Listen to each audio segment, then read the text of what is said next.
New at 10, our special coverage of Jeffrey Dahmer's legacy of terror. It's been 20 years since Dahmer's arrest for the grotesque murders of 17 men. It was a story that took unbelievable twists and turns and changed Milwaukee forever. 3 years after he was arrested, Jeffrey Dahmer was murdered in prison. But there are still questions about whether the man who killed him acted alone. Christopher Scarver has sent me several letters recently. Tonight, we see those letters from a killer. Jeffrey Dahmer, the nation's most notorious serial killer. He tortured and murdered 17 young men and boys and then had sex with their bodies.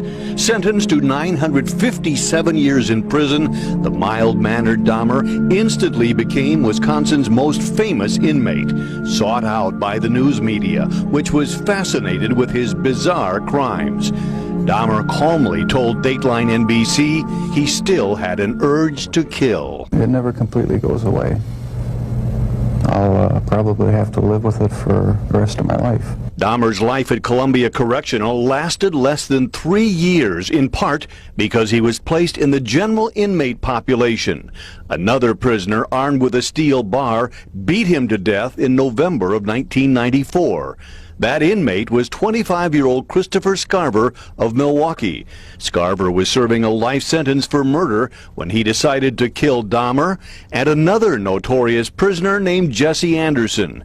Anderson had stabbed his wife to death in the parking lot at Northridge Mall. The Cedarburg man falsely blamed 2 black men. Somehow, Scarver, Dahmer, and Anderson were assigned to cleaning duty together.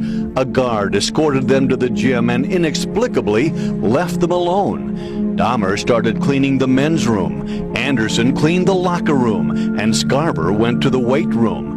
Scarver took a steel bar from a dumbbell and went into the men's room and beat Dahmer beyond recognition. Then he went to the locker room and beat Anderson. Scarver calmly walked back to his cell and told a guard, "God told me to do it." You will hear about it on the 6 o'clock news. Jesse Anderson and Jeffrey Dahmer are dead. At his first court appearance, Scarver entered the courtroom singing. Rain or shine, sharing your dreams, your heart and your mind. Initially, Scarver entered an insanity plea, but eventually he pled no contest. Your parole eligibility date will not be until the year 3077. Because of his notoriety, Scarver was shipped to a prison outside Wisconsin. He's been bounced around to several maximum security prisons over the years and is currently at a prison in Colorado that houses the most disruptive offenders. Scarver has sent me several letters in recent months. His grammar is flawless, which is somewhat surprising considering he's a high school dropout who has spent half of his life in prison. He writes, "It took me 16 years to work my way out of the hole, 24-hour-a-day solitary confinement for that 1994 event. I was finally released into the general prison population on November 8th, 2010. Scarver claims that Colorado prison officials will not let him practice his religion, Hinduism. Unfortunately, I was put back in the hole on February 4th, 2011, simply because I requested my religious needs." 20 years after Dahmer's arrest here near 25th and State, questions remain about Dahmer's murder.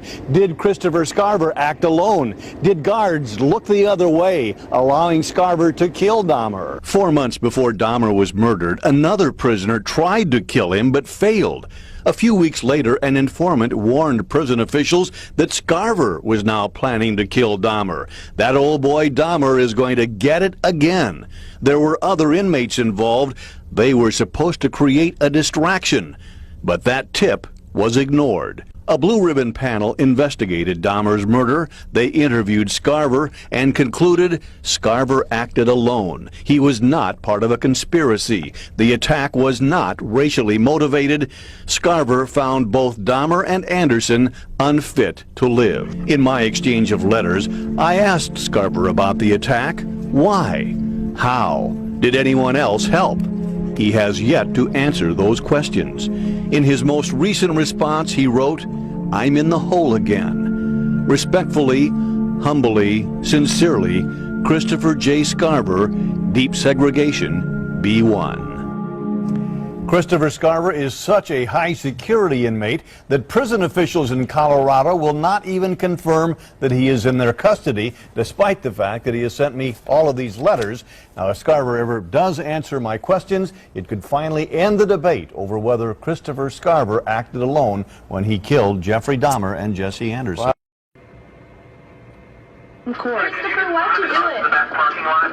What's God telling you to do? No, it's everybody played the fool this time. Did you kill Dahmer? No exception to the rule. Very Schwager.